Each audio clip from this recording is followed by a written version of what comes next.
the will of all Ukrainian people to get support from air, also like no-fly zone and air defense system, air fighters, because that's what Putin is now using the sky above Ukraine to attack us, and that's why we need this protection. Let's go to Kharkiv in the northeast of Ukraine, where the city is sadly now unrecognizable to those who used to call it home, as days of Russian shelling has brought homes and businesses to the ground.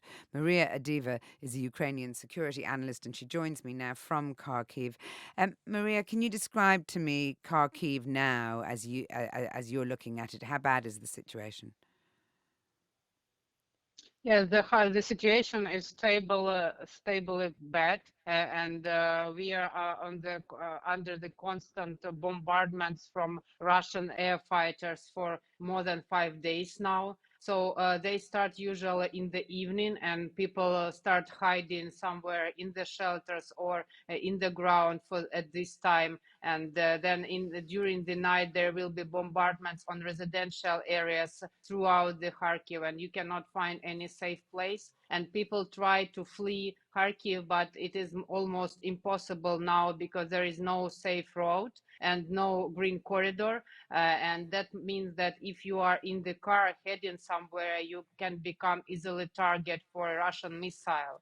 That's why now only the railway is more or less secure way to get out of Kharkiv, but the capacities are not enough, of course, for 1.5 million city. And also there are shortages of food supply, of medical supply. So what Putin does is his plan with capturing the city and they can control of the city on the ground has failed, because Ukrainian military is counter-attacking Russian very effectively on the ground and throwing them back from the city and from the territories already that were occupied previously. And the only option Putin has for now is to continue this terrorizing the city and bombardment the civilians.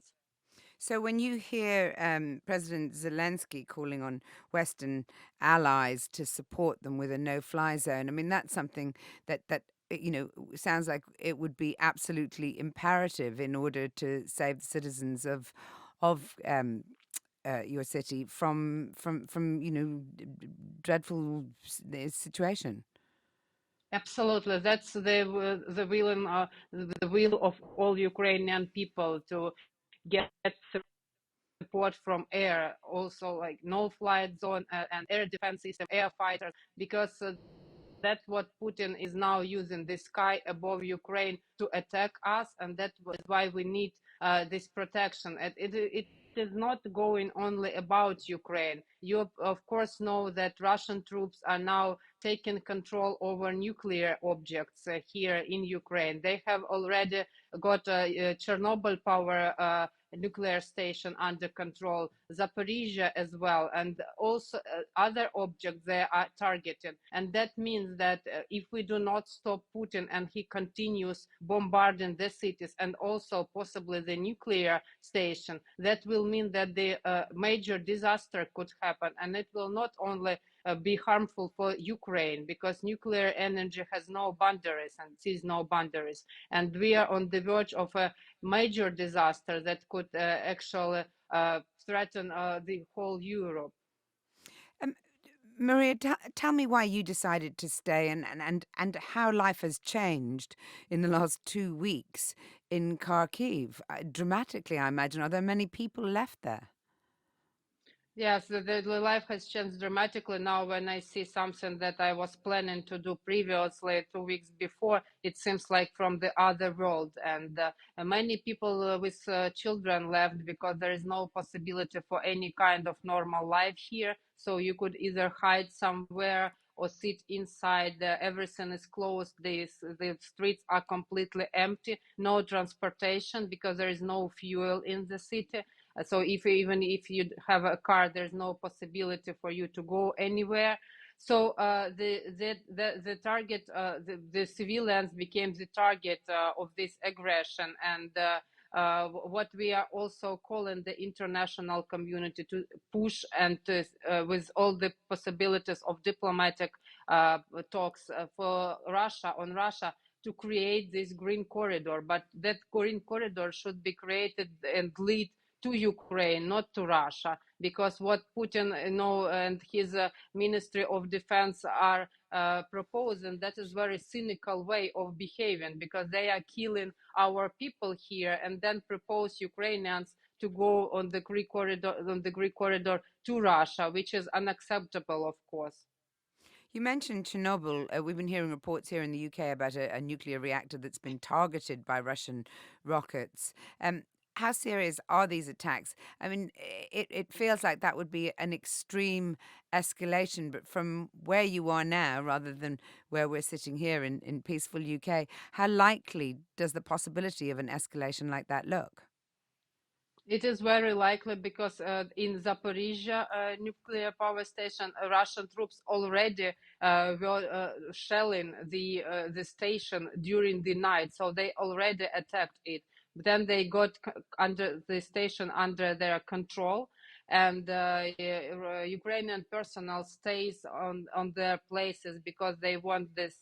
The safety of the station is their priority, but that means that Russia will not stop. There was a huge wave of information here to target flowing to Russia, asking them to stop that, because that is the threat for everyone, not only for Ukrainians. But they do not listen, and it looks like Putin is up to do anything, and he is not going to stop, because 2 weeks before I would not believe that Russia will be dropping bombs on residential areas here in Kharkiv, but here we are with today with 10 confirmed deaths, and this number grows every day.